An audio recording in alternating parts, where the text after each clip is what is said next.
Salam, hər vaxtınız xeyir olsun. Zeynəb Əyyubova ilə psixoloqun qonağı podkastındayıq. Bu bizim ilk podkast videomuzdur və ilk qonağımız da ilahiyyatçı Mircəfər Əyyubovdur. Bu arada Mircəfər müəllim mənim həyat yoldaşımdır. Ona görə də bugünkü mövzumuz məhz ailə mövzusu ilə əlaqədar olacaq. Xoş gəlmisiniz Mircəfər müəllim. Çox sağ olun. Mən də salamlayıram sizi də, tamaşaçıları da. Uğurlar arzulayıram. Belə başlamaq istəyirəm mövzunu. Ümumiyyətlə evlilikdən öncə nələr danışılmalıdır? Birinci olaraq məsələn bəzi Avropa ölkələrində artıq, hətta qardaş Türkiyədə də bu var. Evlilik sözləşmələri olur, evlilik müqavilələri olur, evlilikdən öncə öhdəliklər üzərinə götürülür. Əvvəldə belə başlayaq ki, mən buna çox gözəl baxıram. Niyə? Bir psixoloq kimi buna yanaşmam budur ki, evlilikdən öncə insanlar əgər bir-biri ilə danışsalar, söhbət etsələr, hər bir tərəf öz gözləntisini müəyyən etsə, sonrakı etapda, sonrakı dövrdə artıq problemlər nisbətən az olar və yaxud nisbətən problemlərə yanaşma fərqli olar. Məsələn, bir qadın, bir kişi özü müəyyən etsə ki, mənim bu mövzuda fikrim budur, sənin mövzu barədə fikrin nədir? Və ya mənim gələcəkdə ailə sistemində məsələn belə evdə yaşamaq istəyirəm, belə işdə olmaq istəyirəm. Yəni ümumiyyətlə sizcə siz nə düşünürsüz bu barədə? Evlilik öncəsi nələr müzakirə olunmalıdır, nələr isə evlilikdən sonraya saxlanmalıdır? Mən də razıyam ki, cütlük evlilikdən öncə öz mövzularını danışsınlar, müzakirə eləsinlər, bir-birlərini tanısınlar, gözləntilərini, dəyərlərini, xasiyyətlərini. Amma bununla yanaşı, həm də bunu unutmaq olmaz ki, bu biraz da çətinləşdirəcək evliliyi. İndi, bəlkə də çətinləşməsi yaxşıdır o. Siz psixoloqların bir sözü var, deyir, həyatının alt-üst olmasından qorxma, bəlkə alt-üstündən yaxşıdır. Bəlkə də ailə qurmağın və sonra boşanmağın çətin olması elə daha yaxşıdır. Məsələn, dediyiniz kimi Türkiyədə məsələn bir cütlüyün ayrılması illər çəkə bilir də. Amma bu ikisinin arasında bir ortaq məxrəc tapmaq lazımdır. Yəni, həm evlilikdən öncə danışılmalıdır, həm də elə danışılmalıdır ki, yəni məsləhət verilməlidir cütlüklərə. Bəzən bu danışıqlar elə bil ki, qızla oğlan arasında gözlənti yaratmağa gətirib çıxarır. Görsən, qızın rəfiqələri ya oğlanın dostları yeni-yeni gözləntilər, yeni-yeni tələblər irəli sürürlər və bu elə gedir. Psixoloqların, ailə psixoloqların fikri budur ki, yəni, siz də psixoloqsuz üzr istəyirəm, sizin sahənizə girdim. Deyirlər ki, 5 ay müddətində nişanlıq dövrü kifayətdir. Ondan artığı biraz baş ağrı olur, ondan aşağısı da, ondan azı da tanımaq üçün kifayət deyil. Biraz da mən burada diqqət yönətmək istəyirəm başqa bir şeyə. Evlilik sözləşməsi, bir-birini tanımaq, sürprizlərdən qaçmaq, bir növ, necə deyim, psixoloji baxımdan dolğunlaşmamış, yetişməmiş oğlan qızların tələbidir. Çünki onlar... Yəni, problemlər spontan gəlməlidir və onlar qorxurlar ondan ki, demirəm ki, spontan gəlməlidir hökmən. Amma bu həyata girmirsən də, yəni, belə deyim də, onsuz da gələcək də. Yəni, bugün sən qaçdın. Canım, evlilikdə seçmək, hətta dinimizdə də tövsiyə olunub. Amma gəlin razılaşaq ki, həmişə oğlanlar və qızlar dedikləri kimi deyirlər. Yəni, ümumiyyətlə, bəşəriyyətin mütləq əksəriyyəti insan rolundadır. Yəni, onun öz təbiətinə, fitrətinə demirəm, təbiətinə əsaslansa, restoranda yediyi yemək tərzi ilə evdə yediyi yemək tərzi ayrıdır. nə bilim, podkastda məsələn oturub duruşu, mimikaları, hərəkətləri ilə evdəki hərəkətləri ayrıdır. Nə bilim, müəllim görürsən, biz uşaqlıqda nə deyirdik? Belə elə bilirdik müəllim yemək yeməz. Əslində bizim xoşumuz gəlirdi bu vəziyyətdən. Amma bunu əksini deyənlər də var ki, niyə müəllim yemək yeməz? Müəllim qoy uşağın yanında, şagirdin yanında yemək də yesin, şagird görsün ki, belə yeyərlər. Şagirdin yanında yemək yeməyən müəllim özünə güvənmir də, qorxur ki, pis örnək olar, ya rüsvay olar. Amma bu 20 il öncəyə aiddir də, müasir Sovet dövrünün əsasən, daha doğrusu Sovet dövrünün yox, bunun adı müxtəlifdir qoyurlar. Mənim zehnimdə çox əslində sərt adlar da var bu vəziyyəti adlandırmağa. Amma belə yüngül desəm, biraz yəni psixoloqların qəşəng bir ifadəsi var da, bu ifadə bir çox kobudluqdan adamı qoruyur. Kompleksiz dünyaya daxil olmamışdan əvvəl belə idi. Bəli. Və belə bir sual ağlıma gəldiyində istədim bu mövzu barədə də danışım. Ümumiyyətlə evlilik sevgi üzərindəmi olmalıdır, hörmət üzərindəmi olmalıdır? Gün ərzində bu barədə həm valideynlərdən suallar alırıq, həm evlilik öncəsi cütlüklərdən sual alırıq ki, hansı növ məntiq evliliyimi, duyğu, ümumiyyətlə buradan bütün gənclərə səslənirik ki, o birini gördünüz, o tutqu ki gəldi, o enerji ki gəldi, o qalxmalar, enmələr ki ruhunuzda oldu, o an evlənməyin. Və o şəxslə də evlənməyin. Çünki o insanın aşiq olduğu an evlilikdir. O evliliklər xoşbəxt olmur və müəyyən müddət sonra bitir. Çünki yəni qanundur bu, belə olmalıdır. Bəli, çünki birdən qalxış. Yəni heç mümkün deyil bir oğlanla qız vurulsunlar və xoşbəxt olsunlar. İstisnalar ümumiyyətlə həmişə mümkündür, İstisna amma səviyyəsindədir. İstisna səviyyəsindədir. Niyə? Çünki adrenalinin çox olduğu yerdə o an o auraya düşürsən və adətən də o tip evlənən cütlüklərin maksimum 1 il sonra artıq təntənəli şəkildə boşandığını görürük. Yəni hətta problemli ayrılırlar. Ona görə də bugün ən çox verilən bizə sualdır ki, bəs necə evlənək? Evlənəcəyimiz şəxslə söhbət etməyi bacaraq, onunla eyni şeylərə gülməyi bacaraq, onunla bir dili danışmağı bacaraq. Burada da belə bir sual gəlir. Onda mən əgər həkiməmsə mütləq həkimlə mi evlənməliyəm və yaxud müəlliməmsə yox. Eyni yola baxmalısan. Yəni baxış bucağın eyni olmalıdır. Xəyallarınızın toqquşduğu yer olmalıdır. İstəklərinizin birləşdiyi yer olmalıdır. Başqa bir problem də çıxır qabağa. Tutalım bu ailədə seçdi, qız elə bir oğlanı seçdi, ya oğlan elə bir qızı seçdi ki, %100 olmasa da o zaten %100 çətin məsələdir. 70-80% eyni istiqamətə baxdılar. İntellekt baxımından, dünya görüşü baxımından, dəyərlərə, hörmət baxımından eyni səviyyədə oldular. Yaxşı. İndi bu eyni səviyyədə oldular. Onsuz da sabah həyat elə bir sürpriz gətirəcək, çıxaracaq qarşıya. Məsələn, oğlan ya qız elə bir iş mühitinə düşəcək ki, onun iş yoldaşı dözülməz olacaq. Və maddiyyatına görə məcbur olacaq dözsün ona. Göz yumur. Ya müdiri elə məsələn biz bilirik də yəni intellekt səviyyəsi yüksək olan müdirlərin xətrinə dəyməsin. Əksər məsələn əksər zəngin insanlar olsun, əksər işlətməçilər olsun, əksəriyyəti görsən bir növ o rəisliyin verdiyi eyfariyadan məst olurlar. Mədəniyyət, nə bilim, təvazökarlıq, bunlar qalmırdı adətən insanlarda.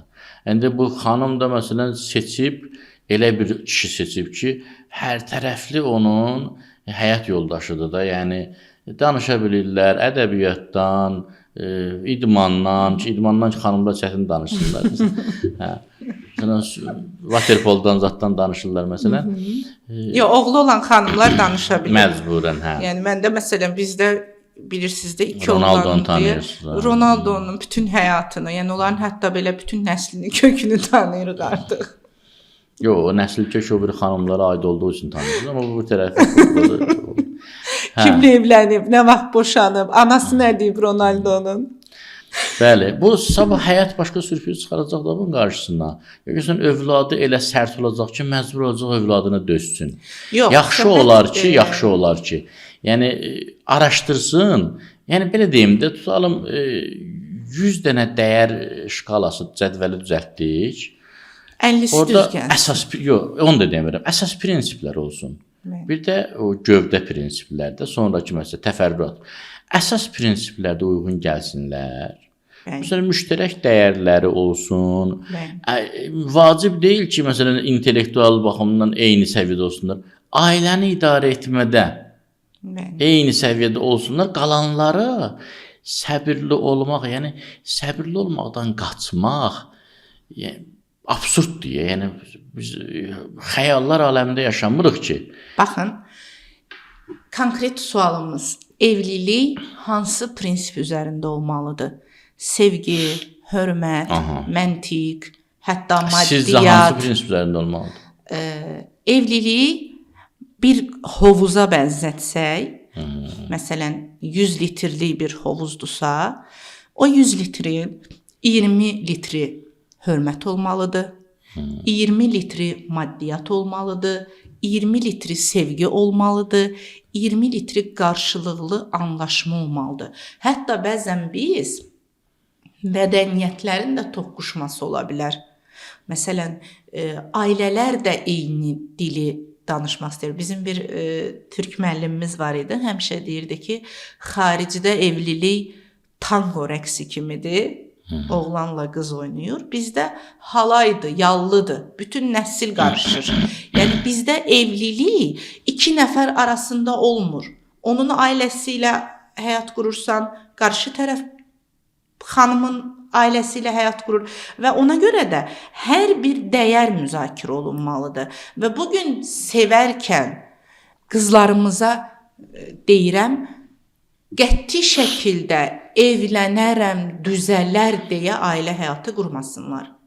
Evlilik heç bir şeyi düzəltmir. Evlənərəm, düzələr və ya evlənib düzələrəm, onu da fikirləşməsin. Və ya evlənib düzələrəm, bəli.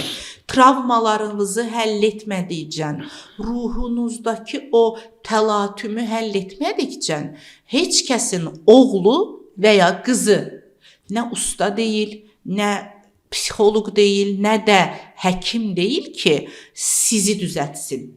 Evlilik düzəltmə mərkəzi, reabilitasiya mərkəzi deyil. Siz nə düşünürsünüz bu barədə? Necə olmalıdır? Sevgi mi olmalıdır? Mən o hovuza bənzətmirəm. İstəyirəm daha uğurlu. Demirəm, sizin misalınızdan daha uğurludur. Mən bir ənənəvi yeməkdən misal çəkəcəm, bir də müasir yeməkdən. Mən pizzaya bənzədirəm evliliyi. Əsas pizza olsun. Onun xəmiri olsun. Onun pendiri olsun. Ondan sonra ona səska vuracaqsan, ona toyuq əti vuracaqsan, göbələk vuracaqsan, pomidor vuracaqsan. Onlar əsas şey təşkil eləmir, əsas özəyi təşkil eləmir. Amma yenə də bu ora gəlib çıxmır ki, evlənərəm, pulum olanda alaram bunları. İndi ona baxarıq da. İndi ona baxarıq. Yəni, pizza nə vaxt pizza adlanır? Yəni, sassiska olmasa da pizza adlanır. Bəli. Göbələk olmasa da pizza adlanır. Bəli. Amma onlar... Minimalizm də onda deyək. Onlar, yox, deyəcəm onu. Onu gözəlləşdirir, kamilləşdirir. Ənənəvi yeməkdən də məsələn bozbaş. Əsas ət və su və yağ. İndi onun kartofu olsa gözəl, onun noxudu olsa gözəl, soğan dağı olsa. Yəni, biz baxmalıyıq ki, bu evlənənlər əsas evliliyin fundamentinə nə qoyurlar. Bugün ailələr evliliyin fundamentinə qoyur. Məsələn, xanımlar fundamentə bunu qoyur ki, mənə başqaları kimi saxlamır. Özü də bir çox hallarda görürsən, biz verilişlərdə filanlarda da görürük, sosial şəbəkələrdə deyirlər ki, hə də kişi evə baxmır filan bəsməkən. Amma görürsən, ailə müşavirələrində, ailə dinləmələrində rast gəlirsən, görürsən, kişi ona görə evə baxmır ki, həlakdır xanımın bir çox ehtiyaclarını ödəmək üçün. Uşaq da yoxdur ha. Yəni bu gedir pul qazanmağa.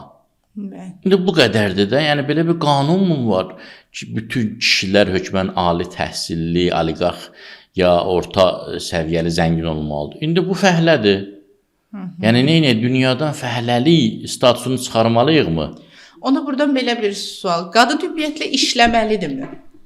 Bugün bir çox psixoloqların, hətta məşhur psixoloqların xaricdən yayımlanan məqalələrində şərq ölkələrində qadın işlədikdən sonra ailə institutu dağıldı deyə yazıları var və ya qadın işlədikdən sonra artıq həyat yoldaşı ilə problemlərin başlandığı.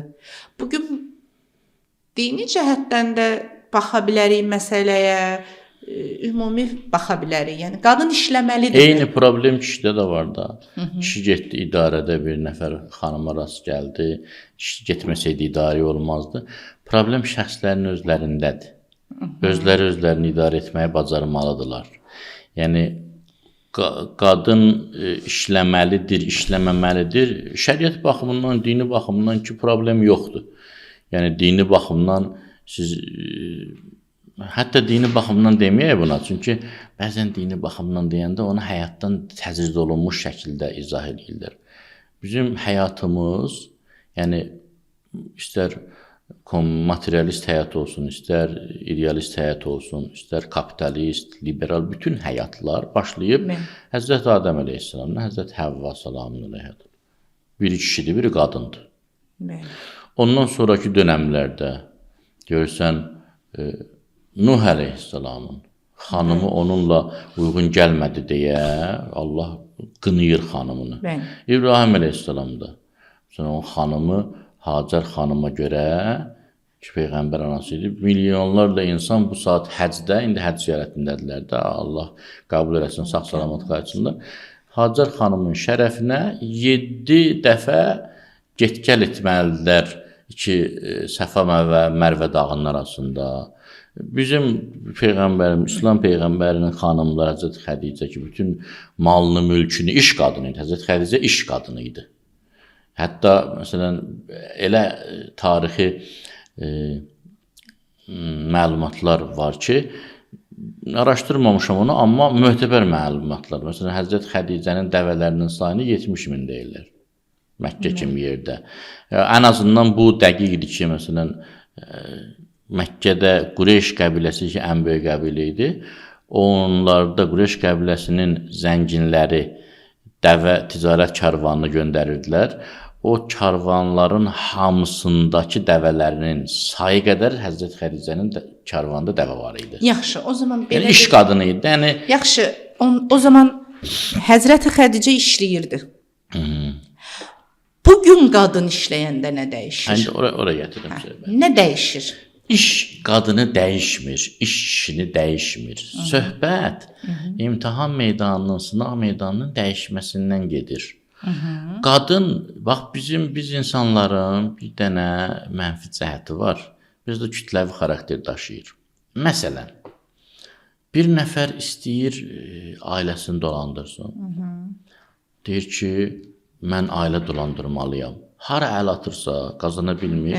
Məsələn, gedir, qurşanır pis vərdişlərə o yolla pul qazanmaq istəyir. Bunun qumarı olsun, narkotikası olsun və s. Elə ki, o gəlir, qazanc gəldi, ailə rifahını təmin etdi. Kimsə ona yol göstərib demək istəyəndə ki, sən doğru yolda deyilsən, deyir, bəs balalarım acından ölsün. Amma həyatına baxırsan, acından ölməkdən xilas olmaq üçün bir məqsədi yoxdur. Acından ölmə etapını çoxdan keçib. Yəni, bu işin milyardda birini görsəydi, acından ölməzdi. Amma elə iş görür ki, görürsən, bu da belədir. Yəni, xanımlar, mövzu xanımlarda, xanımlar... Mövzu ailədir. Ailə. Yox, sizin sualınız xanımlara aiddir. Xanımın işləməsidir də. Nədənsə bizdə bax bu şuur altıda var. Yox, siz sual verdiniz ki, xanım işləməlidir. Ailə, yox, baxın, buradan başlayır məncə. nədənsə ailə deyəndə, ailə daxili münasibət deyəndə bütün məsuliyyət şuuraltı atılır xanımın üzərinə. Çünki o övlad tərbiyəsi də buna aiddir. o kişini də xanım tərbiyələyib göndərib bura. Yəni o zaman ailə tək tərəfli mübarizə olur. Və bugün Azərbaycanda pohpohlanaraq böyüyən yaxşı mövzuya toxundunuz, tək tərəfli. Yəni hər şey qadınların əlindədir. Ya ana olaraq qadının əlindədir, ya arvad olaraq qadının əlindədir, ya bacı, baldız olaraq. Hamısı qadındır yəni. Evdən Aynen fırladırsan qadındır. Yəni demək istəyirəm ki, işte lap kişi olsun. Kişi də görsən bir obyekti var. Bəli. Bu yaxınlarda bir mövzu var idi. Deməli bir qız var idi, nişanlısı kimi bir oğlanla danışır. Deyir ki, mənim nişanlım saat 5-də 6-da yuxudan durur. Soruşurduq gecə, deyirdi yox, axşam 5-də 6-da, gündüz.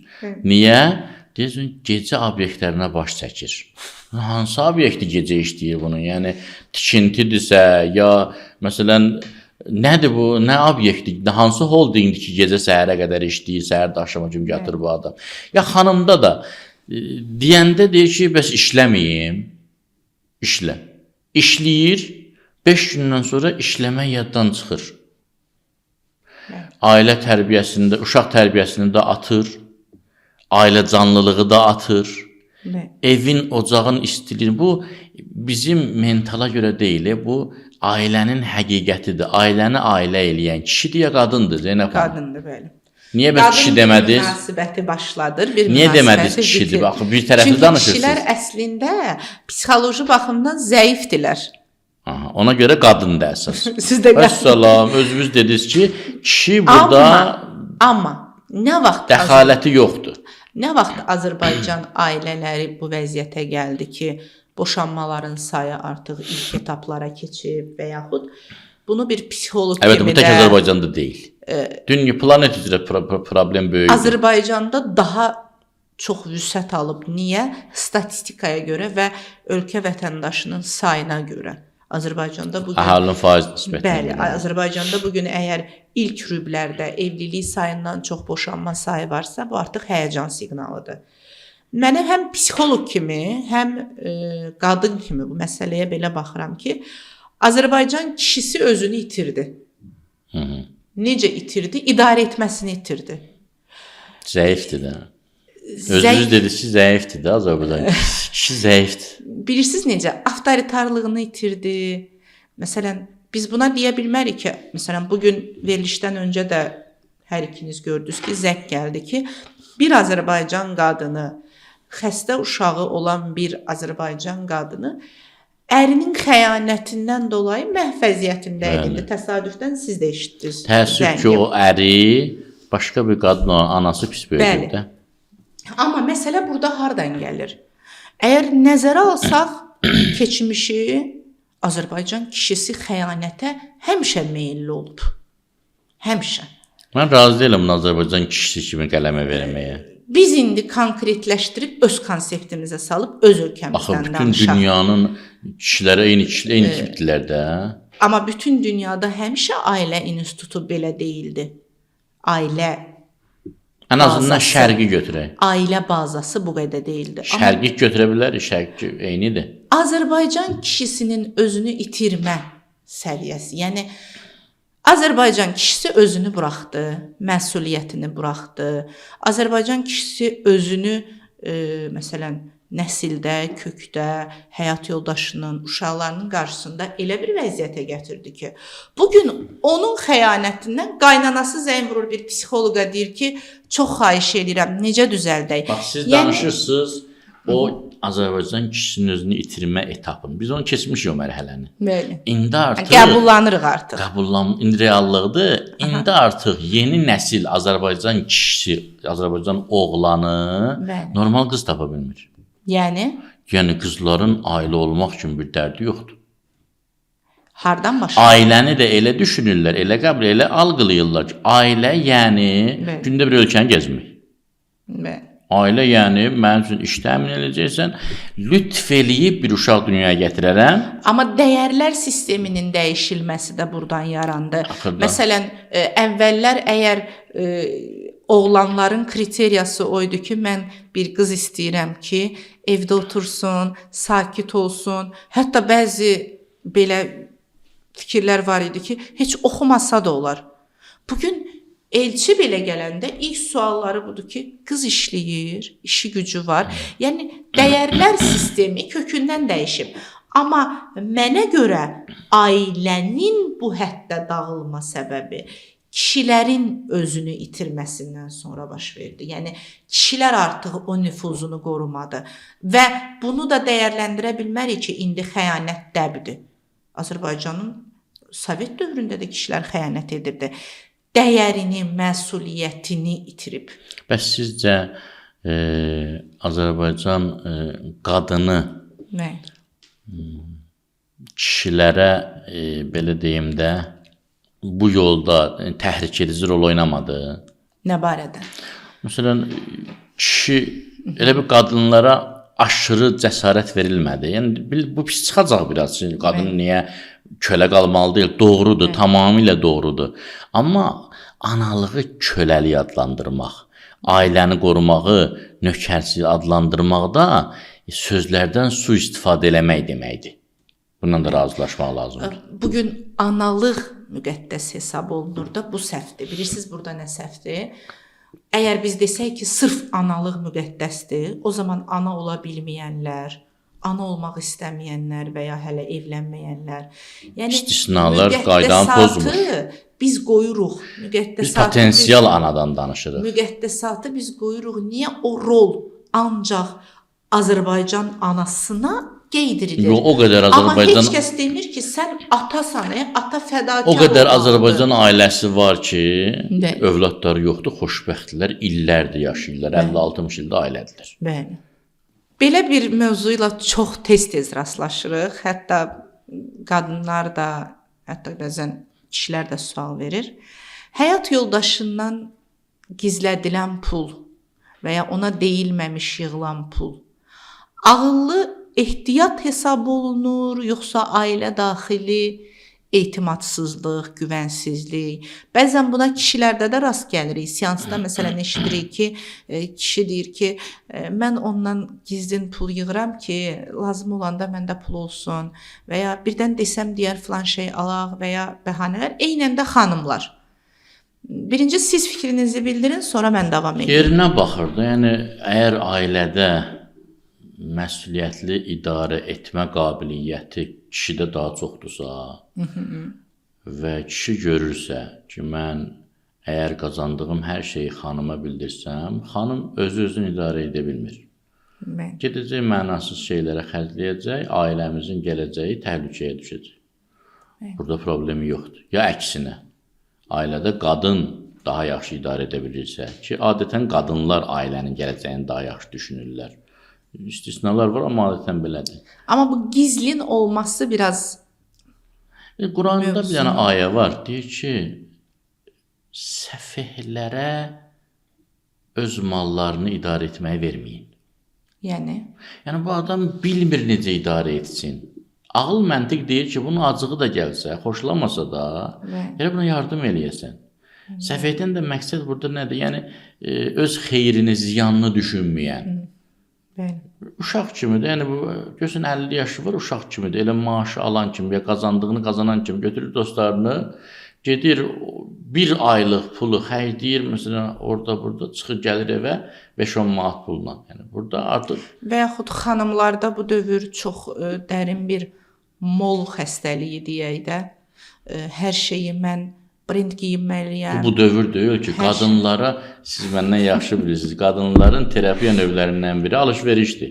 Bəli. Yəni, o alış-verişdə nə qədər çox əhali olsa, çox çeşid olsa, o qədər xoşbəxt olurlar.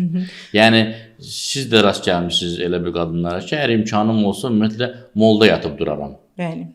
Və buradan elə bu podkast vasitəsilə xanımlara büdcə ayarlamaları, çox gözəl texnikalar var. Buradan da öyrətmiş olaq ki, aylıq gəlirlərini yazsınlar, aylıq xərcləmələrini yazsınlar, nəyə nə qədər bunlar qayıdır xərcləməni. Onların hədəfinə, yəni bunların həyatda hədəfi nədir?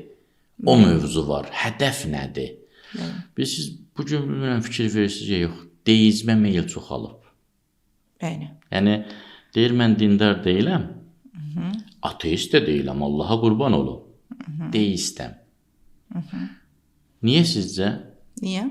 Çünki deizmin əsas mayəsi, xəmiri, fundamenti budur. Məsuliyyətsizlik.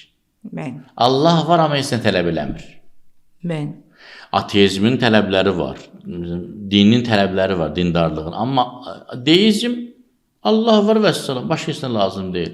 Müasir gənci dayaz düşündürməyə vadar edən, dayaz yaşamağa, yüngül, yəni əxlaqsızlıq anlamında yox, yüngül həyat tərzinə vadar edən belə ideologiyaları, dırnaqarası ideologiyaların ortalığa çıxmasıdır. Bunlar görürlər ki, mənim çıxış yolum var.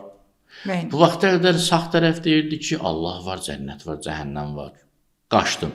Sol tərəfə, orada da elə sözlər deyirlər ki, ağla uyğun gəlmir, sağ tərəfində düşmənçiliyin qazanır. Orta yol tutun. Allah var, amma heç bir tələbi yoxdur. Azad ol, yaşa. Bəzi belə əqidələr insanların elə bil ki, qanundan qaçma şansına çevrilir. O zaman buradan da belə bir nəticə ala bilərik ki, Azərbaycan ailələrinin bugün daha çox xoşbəxt olmamalarına səbəb qadınların və ya kişilərin məsuliyyətdən qaçmasıdır. Və bunu biraz da böyüdək. O bayaq bir mövzu dediniz ki, bəs nə düzələr deyə ailə qurmalıyam, nə düzələrəm deyə ailə qurmalıyam. Bəli. Ailə qurmalıyam. Elə bil ki, iki uğurlu insanın potensialı birləşir. Bəli. İmkanları birləşir yeni uğur yaranmaq üçün. Bəli. Buradan qaydırıq biz nəyə? Bu podkastdan öncə də biraz bunu müzakirə eləmişdik. Xoşbəxt toplum, xoşbəxt cəmiyyət, xoşbəxt ailə, xoşbəxt fərdlərin birləşməsi deməkdir. Bəli. Kişi özü-özlüyündə xoşbəxt deyilsə və qadın özü-özlüyündə xoşbəxt deyilsə, bu ikisi birləşəndə bədbəxt üstə bədbəxt xoşbəxt eləmir. Bəli. Bədbəxt üstə bədbəxt bərabərdir iki bədbəxt. Bəli. Hə, ola bilər biri bədbəxt olsun, o biri çox xoşbəxt olsun, o birinə xoşbəxtliyin yolunu öyrətsin. Mümkündür. Amma əksər hallarda biz yerə çalışaq fərdlərin xoşbəxt olması. Fərdlərin xoşbəxt olması üçün bunun əsasən nədə görürlər? Maddi rifahın olmaması, vəziyyətin gərgin, bunlar deyil. Bunlar təsirli amillərdir, amma bunlar deyil. Ona görə bunlar deyil ki, baxın, insan öz həqiqi dəyərini başa düşür öləndə. Təəccüblü gələcək sizə. Bu dini söz deyil. Baxın, bir nəfər ölür. Ölüm mələyi gəlib deyir ki, mən sənin canını alıram. İndi sən öləcəksən. Onun ən böyük arzularından biri bilirsiniz nədir? Onlar bir dəqiqədə çox yaşayın. Yəni, 60 saniyə çox nəfəs alınmağı özünə xoşbəxtlik hesab edir. Xoşbəxtlik odur. Bunun psixologiyada belə deyirlər. Deyirlər ki, insan özü öz var olmasından niyə narahatdır? Başlıca, mən həmişə bunu söhbətlərdə, diskusiyalarda deyirəm, sizə də bir ritorik sual verirəm, cavab verməyə bilərsiniz, tamaşaçılara da sual verirəm. Niyə həbsxanalarda ən böyük cəza tək adamlıq kameradır? Çünki insan özü ilə xoşbəxt deyil. Özü-özündən qorxur, özü-özündən ürkür. Özü və həyat ikisi birlikdə olanda, görsən, düşüncələri də yolundan sarpır. Görsən, tək adamlıq kamerada uzun müddət qalmış, məhbus azadlığa çıxandan sonra yaşamağı bacarmır. İtirir həyatın, kələfin ucunu itirir. Və bugün insanları səhv yöndə idarə etmək istəyən insanlar isə şuuraltı insanlara, xüsusən qadınlara bunu ötürür ki, sən təkdə xoşbəxt ola bilərsən, sən təkdə yaşaya bilərsən, sən təkliklə barışıb özü özlüyündə. Biraz bilirsiniz nə olub? Psixologiya və fərdi inkişafın düzgün təbliğ olunmamağı. Biraz elə mənim sözümün əksinə oldu bu söz. Azərbaycan qadınının onu da izah eləyəcəm. Yəni mən sözüm yardım. Azərbaycan qadınının dəyişilməsinə səbəb elə burdan oldu ki, elə bir kimsə Azərbaycan qadını öyrəşmişdi ki, kişi gələndə ayağa qalxacaq, yeməyin ən gözəli kişiyə saxlanılacaq, kişi evdə avtoritardır və bu çox gözəl tendensiya ilə davam eləyirdi və Siz deyirsiniz gözəldir. nə vaxt Əksər ki qadınlar deyirlər bu köləlikdir. indiki qadınlar deyir. O vaxtki qadınlar üçün yaşayış tərzi idi. Və nə vaxt dəyişirdi bu tendensiya? Nifrin eləyəndə deyirlər sən görüm kişi corabının iynə həsrət qılasan. Rayonlarda. Və necə idi bu? Bu həddə gətirdilər ki, Azərbaycan qadınına dedilər ki, sən səbirli olma. Sən dözmə. Sən məcbur deyilsən. Düzdür, burada kişilərin rolundan danışdıq. Amma axı Azərbaycan qadını da bu deyildi. Yəni dözməli idi. Dözmək yox, bərpa etməməyi seçdi. Bir də Yəni- o təkliyi dediniz, axı biraz o düz gəlmədi. Azərbaycan ümumiyyətlə mən bunu Azərbaycana özəl hesab eləmirəm, fərqlidir fikrimiz. Ümumiyyətlə bu gün müasir qadın ki deyir tək xoşbəxt ola bilərsən. Onu demir. Mən razı deyiləm bu sözlə. Deyir ailə məsuliyyəti olmasın. Və tək Yoxsa ki xoşbəxt ol. həyatında başqaları münasibətlərin ola olsun, bilər. bəli. Ailə xoş həyat olmasın. Yəni hər toplum olur olsun, Ailə olmaz. ailə olmasın. Və nə vaxtdan da bu Azərbaycan qadınına şamil oldu? Azərbaycan qadını bir modellər gördü. Sosial şəbəkə vasitəsilə, həyat vasitəsilə gördü ki, filan kəs boşandı, daha yaxşı rifaha çıxdı. Göstərdiyini gördü. Və yaxud o biri əvvəl çox dözdü, axırda belə oldu. Yəni modellər dəyişdi. Bizim özümüzə lider seçimlərimiz, bizim özümüzə bir toplum kimi baxdığımız insanlar ki var, onların həyat tərzini seçməli oldu və artıq öz-özünə bunu dedi. Niyə mən ailə üçün fədakarlıq etməliyəm? Niyə mən Sual dözməliyəm? verim. Bu ritorik sual deyil, cavab istəyirəm. Aha. Bu ailədən imtina edən və dediyiniz dırnaqarası tək yaşayan xanımlar hələ qocalmayıblar ki, siz deyirsiniz xoşbəxt oldular, daha yaxşı oldular. Hələ payız deyil, cücə saymaq olmaz. Yox, mən xoşbəxt oldular demədim. Mən dedim O birilər baxdılar, dedilər ki, cəmiyyətə özünü xoşbəxt kimi göstərdi, amma fonunda xoşbəxt deyillər. Bu gün bizə xüsusən psixoloqlara pul qazandıran kəsimin böyük bir hissəsi də Bu həmin təklərdir. qadınlardır. Bəli. Çünki xoşbəxt deyil və xoşbəxt olmadığını da artıq hayqırmaq istəmir. Güya desə nə olacaq? Əksinə daha bir problemlər yaranacaq. Ona görə də bizim qadınlarımız düzgün olmayan pəncərədən, bilirsiniz necə rozvoy açki pəmbə eynək bir dalğası gəldi ki, hamı o ekrandan baxdı ona və elə bildi ki, bugün boşanmaq əsas meyardır.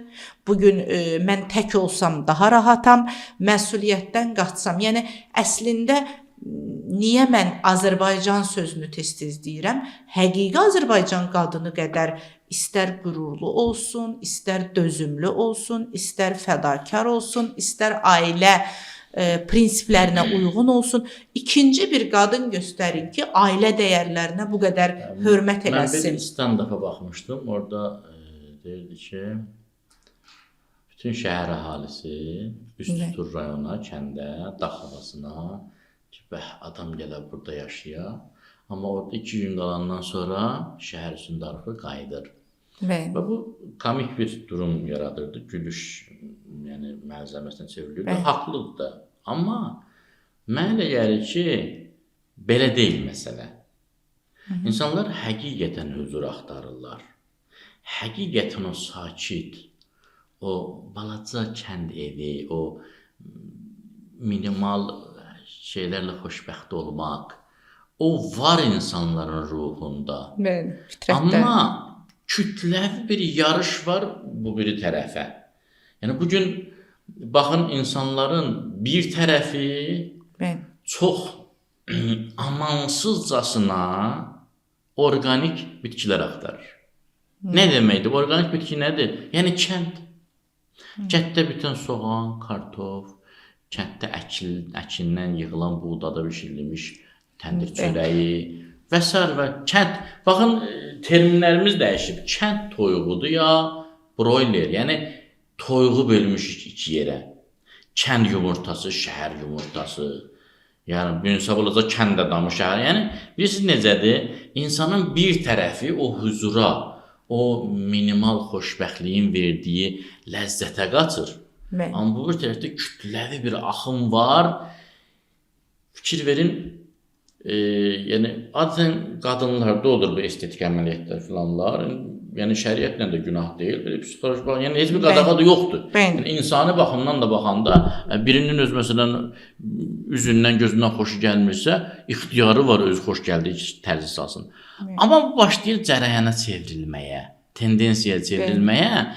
Artıq insanlar da keçib iki yerə bölünüb, organik və broiler insanlara çevriliblər. Yəni bir tərəf daim qaçır o axına tərəf, görür xoşbəxtlik yoxdur. Biz narkotik aludəçisi kimi bir vəziyyətə düşüb. Görür bədbəxt oluram, amma onsuz qala bilmir. Hərdən ki görürsən bu orijinal həyata, organik həyata, natural həyata qayıdır, gedir bir dağ havasına baxır ki, oksigen var, torpağa nətir gəlir, çiçəklər, quşlar, maşın yox, avtomobil yox, metro yox, başgicəlləndirici, xaotik musiqilər yox, bar, restoran yox. Hər şey doğaldır, təbiidir, qəribə bir zövq alır. Amma görürsən, biraz keçəndən sonra zövq onu qorxudur. Onda bir dərin bir boşluq yaradır. Niyə? Çünki o adət edib başqaları ilə xoşbəxt olmağa.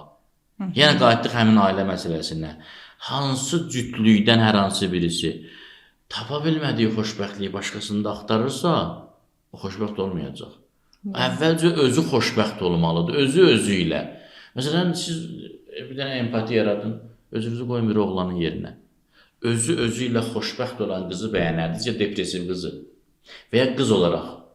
Özü ilə xoşbəxt olan oğlanı bəyənərdiniz, ya depressiv oğlanı. Burada daha çox bu yaranır. Özü ilə xoşbəxt olan 10 uşaqdan, 10 gəncdən neçəsi özü ilə xoşbəxtdir.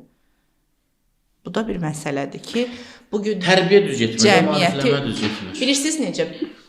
70-ci, 80-cı, hətta 90-cı illərin əvvəllərinə kimi də 93-ə, 94-ə kimi olan uşaqlar çətinliklə böyüyürdülər.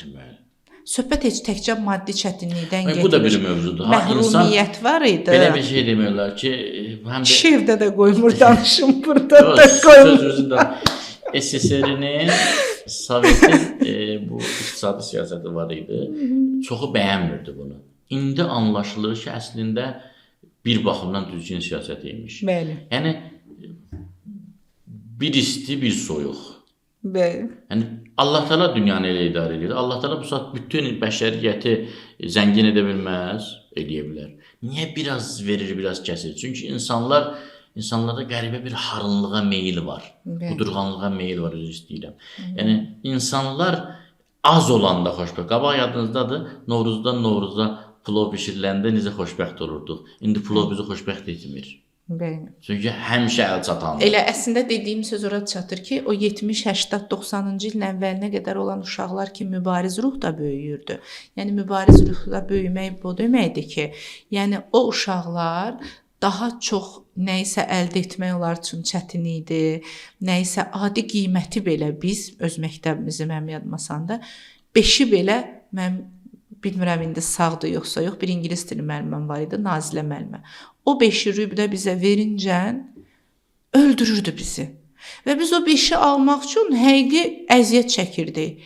Və ya bir paltar, və ya bir ad günü. Bugün bizlər əslində beynimizdə budur ki, biz yaşadığımız problemi bizim övladlarımız yaşamasın. Məsələn, biz korluq görmüşük, onlar görməsin. Biz məsələn ət çox yeməmişiksə, onlar çox yesin. Biz restorana az getmişiksə, onlar getsin. Biz onları bilirsiniz necə eləmişik? Robotlaşdırmışıq ki, bədbəxt edirik. Onlar artıq ad günlərində hədiyyə tapmırlar valideynlərindən istəməyə. Bizim üçün isə bir tortun özü belə böyük bir hədiyyə idi. İndi atadan ayrı hədiyyə istəyirlər, anadan ayrı hədiyyə istəyirlər, nənədən. Kreativ hədiyyələr istəyirlər. Bizim üçün nənənin bizim ad günümüzə gəlməyinin özü ən böyük hədiyyə idi. İndi uşağın, yəni bir növ bugün dəyişimə başlasaq, buradan bizi izləyən valideynlər, uşaqlara hər şeyi vermək, xoşbəxt uşaq böyütmək deyil. Uşaqlara hər şeyi almaq, onları heç nədən məhrum etməmək travmasız deyil. Bu travma söhbətini artıq belə bayaqlaşdırıblar. Travma o deyil, sən uşağın səndən məsələn 1000 manatlıq telefon istəyir, onu almırsansa, yo mən travmaya düşdüm. Travma ruhsal anlamda olur. Travma evdə ananın, atanın olduğu halda uşaq onun olduğunu hiss etməməsidir. Amma heç bir uşağa siz bugün futbol topu istədi deyə top almasanız o travma yaşamayacaq ondan. Bugün bizim analarımız da bu etapda qalıblar və tuta bilmirlər. Nə uşağa travmadır, nə uşağa travma deyil. Çünki əvvəlki analar, bizim analarımız bilmirdi bu söhbəti və körtəbii nə yaxşı ki bilmirdi. Bəli, və körtəbii böyüdürdü. Uşağın saçını darayanda, uşaq başını sağa eləyəndə daraqla vururdu ki, düzdür. Və bu travma yaratmırdı. İndi uşaq deyirsə mənim saçımı darama, valideyn o saçını daramır ki, travma olar. Əvvəlindən valideynlər nəyin travma yaradıb, nəyin travma yaratmayacağını öyrənməlidirlər. Xoşbəxt uşaq böyütmək, uşağa hər şey almaq, hər şey vermək, hər şeyə aparmaq, borcla onu hər il 7 gün harasa gəzməyə aparmaq lazım deyil. Nə gözəl varın da aparanları dəstək. Amma bu olmasa uşağım yox. Sən uşağın əgər səndən faydalı vaxt keçirsə, atası ilə anasının bir-birinə sevgi gözü ilə baxdığını görsə və bir parkda adi bir söz oyunu oynasalar, uşaqlardan biz bilirsiniz də, izləyicilərimiz bilir, bizim sahə bağça sahəsidir. Uşaqları biz danışdırarkən, onları test edərkən ən yadlarında qalan xoş şeyləri soruşanda heç vaxt heç biri bizə, məsələn, getmişdi 27-ci mərtəbədə filan restorana demir, getmişdim nə bilim bahalı bir brend nəsə.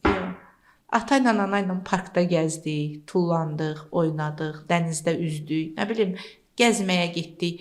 Yəni uşaqları və ailəni xoşbəxt edən düzdür, maddiləşir bəzən. Amma mənəvi köklərə bağlı olan, bəli, mənəvi köklərə bağlı olan şeylərdir. O Nəsrəddin Tusinin bir dənə sözü var, deyir ki, Nəsrəddin Tusi yeni bir elmi kəşf edəndə deyilmiş ki, hardadır padişahlar, gəlsinlər, görsünlər, mən necə ləzzət alıram. Bu nə deməkdir? İnsan, bəşər övladı kəşf etməkdən həzz alır. Kəşf etməkdən. Yəni, örtülüyü də açıldı. Bağlıyı da açıldı. Yəni, bilinmirdi, bilindi. Uşaq da elədi. Ona görə məsələn, psixologiya deyir ki, uşaqlara səhv etməyə imkan verin. Qoy yavaş-yavaş kəşf etməyə götürsün. Həyatımız ona görə bərbad olur. Bizim kəşf edəcəyimiz yemək qalmayıb. Kəşf edəcəyimiz avtomobil qalmayıb. Gəzməli yerlər. Hətta qadınların kəşf edəcəyi, kişilərin kəşf edəcəyi qadın qalmayıb. Yəni, nə fiziki baxımdan kəşf edəcəyi bir şey qalmayıb. Şükür Allah, hər şey bütün çılpaqlığı ilə göz önündədir. Həm də mənəvi baxımdan da, yadınızdadır, xalq dastanlarında belə şeylər oxuyurduq. Filan padişahın qızı deyib ki, kim mənim elmi suallarıma cavab versə, ona gedəcəm. Kim mənim bu tapmacalarım qalmayıb, indi heç nə qalmayıb. Ümumiyyətlə, gənclərə fəlsəfi suallar versən, deyir ki, mənim başımı ağrıtma. Bu, yeni kəşf edəcəyin nəsə qalmırsa, bədbəxt olursan. Artıq ona görə də, məsələn, hər şey olan ölkələrdə intihar statistikası daha yüksəkdir. Niyə? Kəşf edəcəyi bir şey qalmayıb. Daha niyə yaşayayım? Ailə dərdi var, bu ailə dərdi. Məsələn, niyə görə insanlar ayrılanda əksər hallarda xoşbəxt olmurlar? Ya başqa bir ailə qurmağa məhkumdur hökmən, ya da bədbəxt olacaq. Niyə? Çünki bu adam nəyinsə naminə yaşamalıdır. Nəyinsə naminə motivasiyası olmalıdır da həm də.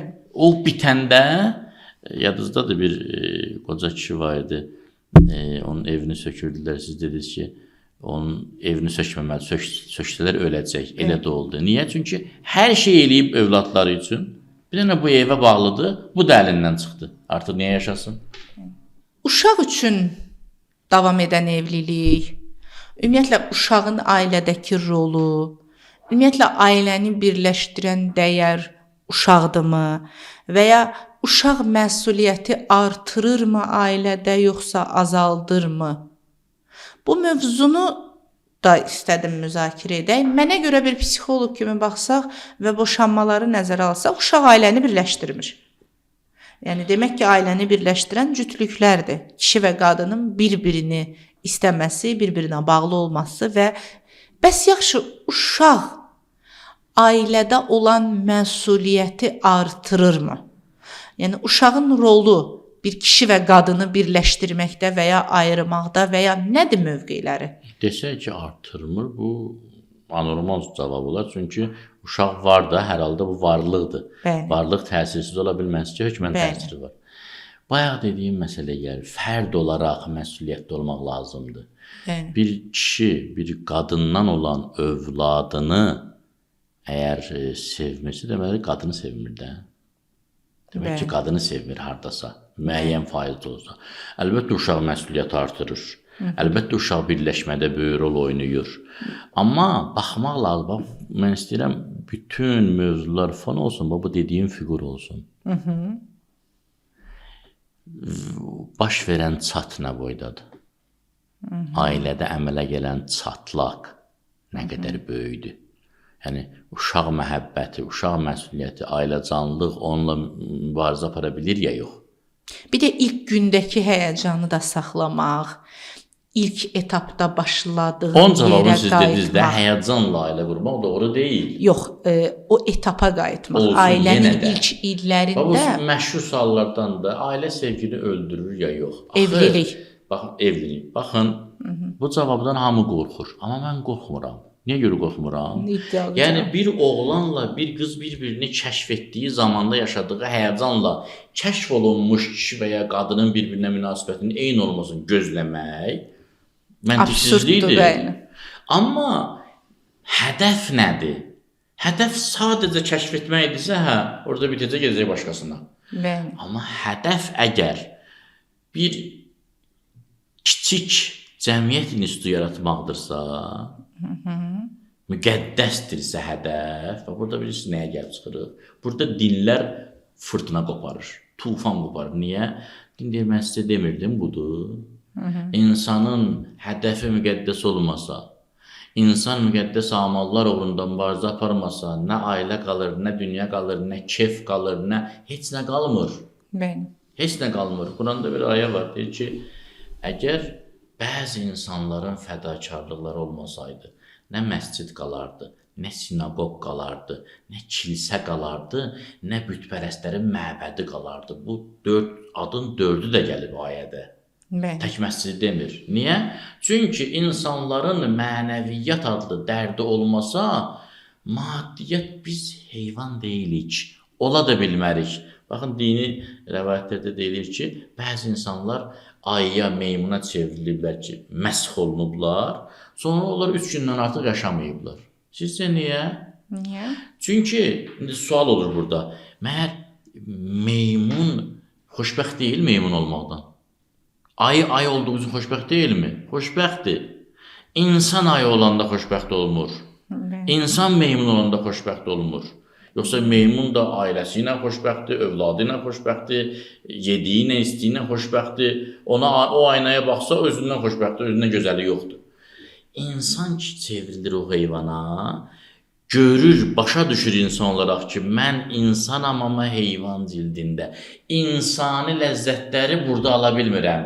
Heyvan da deyiləm ki, heyvan ləzzətləri ala bilim.